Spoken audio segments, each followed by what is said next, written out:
acts that embrace his submissive side, like telling his lover to spit in his face and rip off his shirt. What? It's definitely a song dependent on shock factor. There's not anything interesting going on musically. What's good, you two? It's your boy Pluto. I'm back again with another video, man. Listen. What up, Wavy Squad? My name ring a bell, and if you mess with me, you will never fail, man. Hey, let's get it, man. Let's get it. And today's video is called the TikTokification of NLE Choppa, man. Let's see. I know NLE Choppa been trending lately, man. Like, you know, he be acting little. You feel me? So let's get to it, man. Now, okay. Transformation in his career that is hard not to take notice of. For those of you that don't know, NLE Choppa burst out into the scene in 2018 at the young age of 16, and his image and music was a stark contrast to what it is now, in more than a normal maturation way. It was really in 2019 when he began his Shot of Flow series that he rose to viral prominence. It gained him both critical and commercial success. His music was often darker, discussed themes of street life, as well as the party life. I remember him receiving a lot of comparisons to NBA Youngboy, who his rise seemed to mirror in many ways, and they both have pretty energetic and sometimes aggressive rapping styles. Yeah. He continued leaning into this trajectory with hit songs like Go Stupid alongside Polo G, and Walk 'Em Down with Roddy Ricch. But around 2020, there seemed to be a noticeable switch in the brand of NLE Choppa.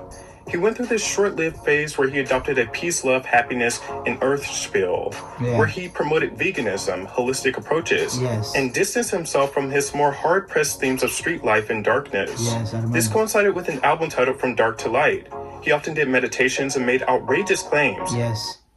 I remember that, bro. Hi, we're the social media bro. We are a #1 global social... Like how he could control the earth and wind. He stated how his herbs helped heal cancer. He also shared conspiratorial views towards the pandemic and masks. This phase in his career ultimately felt like an empty publicity stunt or an attempt to troll. His current image did a really successful job at making people forget this entire era of his career even existed. I even forgot about it, but I remember seeing it all over social media. This phase did not last long. In his 2022 album, Me vs. Me, that had features from Young Thug, Polo G, G Herbo, and Moneybagg Yo, was pretty much a return to form to his original, more hardcore focused style. I do think it's important to mention that while the production was a bit inconsistent, his talent was prevalent on his projects up until this point. However, that would seem to go to the wayside, as he would seem to embrace an image that has more in common with a camp pop star than an around-the-way rapper. The biggest problem being that he seemed to sacrifice quite a lot of his artistic merit in the process of honing in on his talent in favor of a gimmicky, TikTokified rebrand. This also coincided with his rise as a sex symbol. I would say his rebrand really caught wind when he released Slut Me Out in 2022. He walked fellow female rappers Suki Hana and Sexy Red by their hair, and relished in provocative head-turning subject matters. Damn! I don't think this song is bad. It's actually kind of subversive for a modern hip-hop song. So many sex songs in hip-hop tend to solely reinforce male dominance, and while NLE Choppa also does that in this song, he also shines light on acts that embrace his submissive side, like telling his lover to spit in his face and rip off his shirt. It's definitely a song dependent on shock factor. There's not anything interesting going on musically, but once again, it's not a bad song, but it certainly marked a new beginning for him. I'd say another song that marked his ascension into TikTokification is It's Getting Hot, a song that is built on the Nelly classic Hot in Here. It's one of what feels like hundreds of uninspired samples or interpolations built on familiar classic songs that everyone knows and loves, where the artist interpolating the song just says the most outlandish or stupid things over the beat in order to go viral.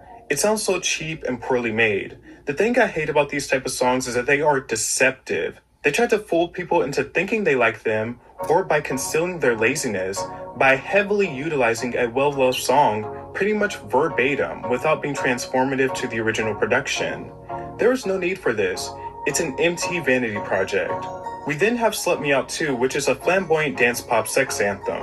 It follows up the original Slut Me Out, but has some more interesting things going on musically, with a hook that says, "If I was a bad bitch, I'd wanna fuck me too."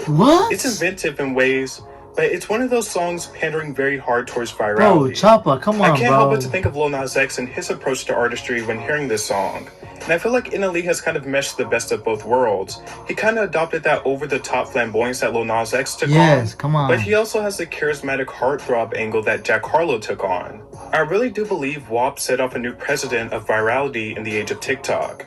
Extremely outlandish or funny subject matter, crazy and colorful visuals, and usually a viral TikTok dance to go along with it.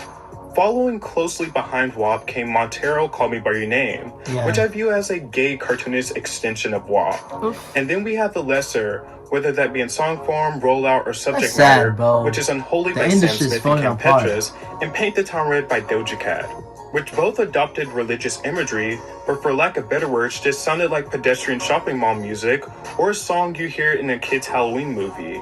I think NLE Choppa kind of soaked up some of that juice from this post-WAP, post-Montero pop landscape and applied it to his artistry. I don't think there's anything wrong with him going in a poppier, sex-forward direction, but maybe he can find a balance that still shows his talents as a rapper. It just feels very novelty-driven, unlike the music that he began with. I can't help but to think of a lot of other new artists who have kind of adopted this TikTok formula, where it's just quotables and vibes. Obviously there's Ice Spice, but it's different in this case because NLE Choppa is actually talented. We also have artists like Coyle Ray and Lotto. Lotto is seemingly on a path to finding her balance though. No one wants to... Let me show you why I stopped paying for all my other sample libraries. I don't care. This is I don't arcade by care. Output. This thing has sounds. I don't play care. the long game anymore and really develop and hone in on their craft. They want instant gratification and water themselves down. But I mean, at the same time, can we really blame them? The music industry has turned to shit and they have to get paid. But the thing is, I don't think they have to turn into a caricature of themselves to become more wide appealing and to grow in visibility. Facts. I kind of view NLE as like an all-around personality now instead of just an artist. He kind of has like this modern day Flavor Flav shtick. Yeah, he be switching Something shit. positive has come out of this new era of NLE Choppa. Unfortunately, it's not his music thus far, but he's kind of operating as a bridge of acceptance when it comes to hip-hop and gay people, which is so necessary and honestly past due.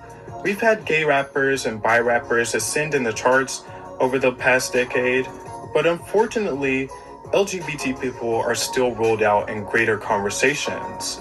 Hip-hop is a genre that is strongly ingrained in machismo and male dominance, and in the eyes of many men, being attracted to another man is the least manly thing you can do. The Baby's Rolling Loud set showed us that even if gay people are supporting your music in hip-hop, they're susceptible to being ostracized and shamed. NLE Choppa has taken on a completely different approach, acknowledging the impact the LGBT community has had on the success of his recent music, and proudly proclaiming his support and willingness and eagerness to perform for them. No, I don't think people should receive praise for not being an eagerness to perform. What? Bro, what are you talking about, NLE? I'm noticing that LGBTQ community shows so much love to Lamia. Second, I simply want to say thank you. I don't care what normalizing rapper. I was raised to fuck with you. So thank y'all for appreciating my crowd, dude. What? Bro, come on, bro. For them. No, I don't think people should receive praise for not being homophobic and respecting their fan base. That's human decency. But I do think it's important to highlight the importance of a heterosexual rapper with NLE's visibility taking on this route, and hopefully it prompts change. But the thing is, even when he is doing good, he can't help but to let out those TikTok-hungry ways of promotion pour out. Why is he acting like Surely after sending out a video to his LGBT fan base and embracing them, he made a tweet that said he was coming out. And it sat there for a while and obviously gained a lot of attention. Then he followed it up by promoting his music, which is so corny. But yeah, the transformation of NLE Choppa is interesting and so drastic. Yeah, I knew it, bro. When he said I'm coming out, I knew he was just saying to promote. I knew it.